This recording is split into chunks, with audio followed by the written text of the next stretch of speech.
In a world where every square meter of the planet is accessible at our fingertips, a team of scientists found that the world's coral reefs were larger than we thought. 25% larger. How did we miss this? Do we have shit in our eyes? Today we are talking about the invisible coral reefs that we miss and how we finally managed to see them. So grab your coffee, sit your ass down, and let's start a conversation.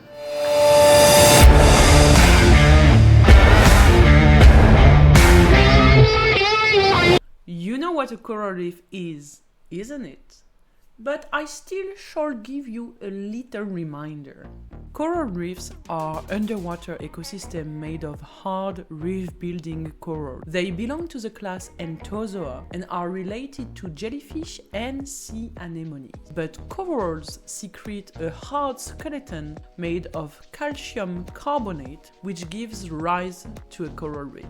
Sometimes called the rainforest of the seas, coral reefs contain about 1/4 of all marine life in the world, and their mere presence supports the physical, financial, and cultural livelihoods of about 1 billion people in the world. However, coral reefs are under serious threat since they emerged thousands of years ago. They faced diseases, predation, invasive species, and geological hazards. That's only the natural threats. Today, with global climate change and the rise in sea surface temperatures, coral bleaching became prevalent in the world, and it's causing coral death over large areas.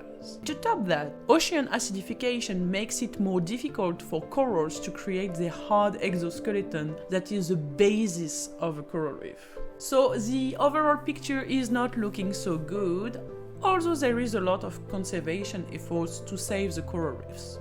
That's for sure. But if you obtain high-resolution spatial information, maps, we're talking about maps, about the coral reefs, you can improve their conservation. And Mitchell Lyons and collaborators recently found new coral reefs that have never been mapped before. So just how do you find previously unknown coral reefs? I mean, we already have satellites taking pictures of the Earth under every motherfucking angle. We can track individuals, cars, whatever, with satellites. And we missed coral reefs. How come?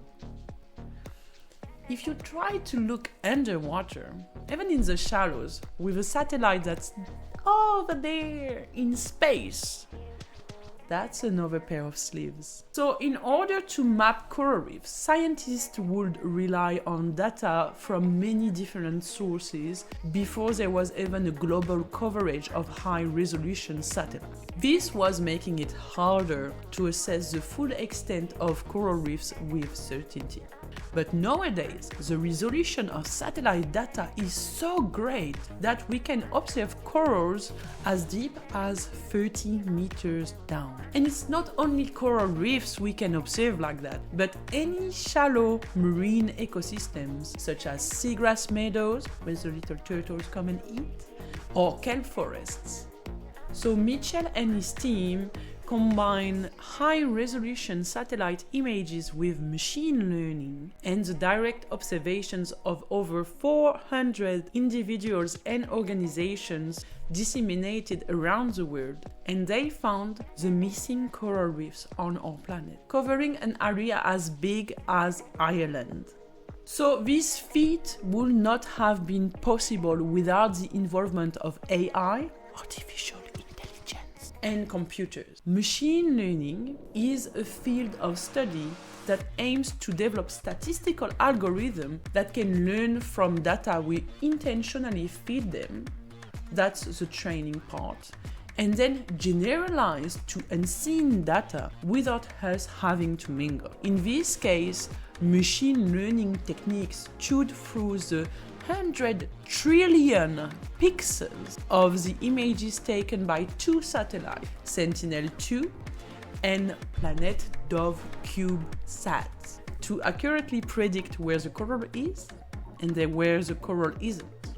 Now, this was obviously checked through direct observation with our human eyes to make sure that the AI is not telling us cat. And the result is the first comprehensive map of coral reefs, the Allen Coral Atlas. So where did we find more coral reefs?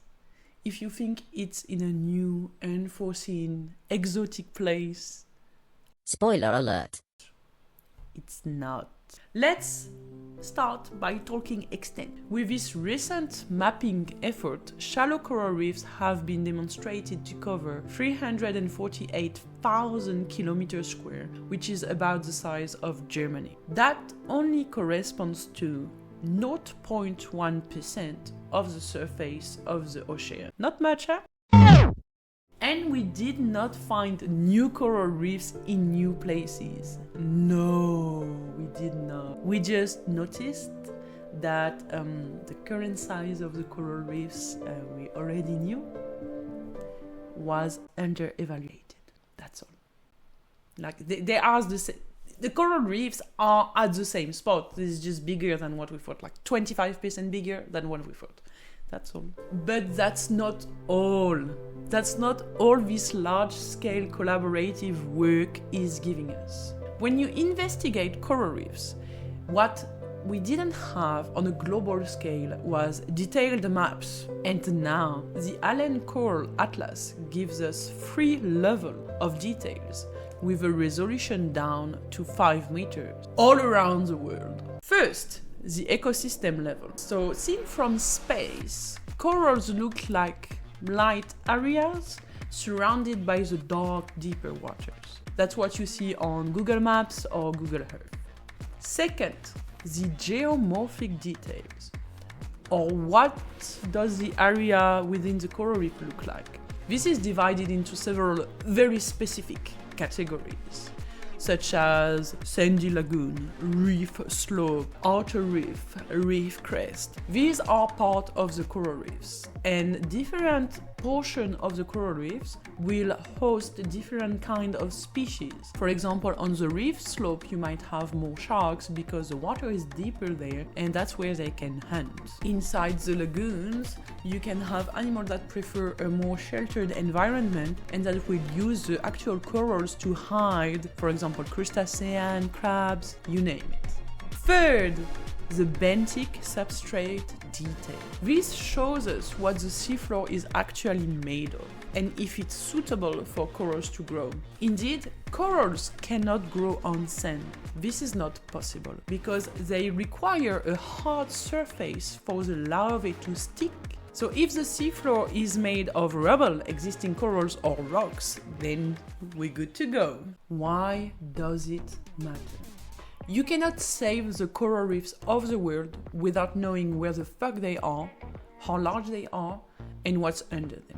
This information is crucial to boost conservation efforts in the world. And people are all over it, because in both 2021 and 2022, over 60,000 marine professionals accessed the Allen Coral Atlas to either create new marine protected areas, evaluate the state of coral reefs, or guide restoration projects. And these data and tools are also used to inform and improve policies, regulate and monitor these ecosystems, and adapt to climate change. Ocean acidification, storms, global warming, coral mining. Coral is disappearing. If coral reefs disappear, 25% of all marine life disappears. It's about 1 billion people potentially starving to death because there is no fish anymore for them to eat. That's why it's important to try and preserve the rainforest of the seas. In conclusion, combining technological advances such as satellite imaging and machine learning with direct human observation, like in the good old times, allows us to supercharge our understanding of Earth ecosystems. Here, the full extent of coral reefs in the world has finally been mapped. And this information is available freely online on the Allen Coral Atlas. You can go check it out. Like, it's there. Everyone can access it. At a time where there is a tsunami of global spatial data, are they valuable for nature conservation?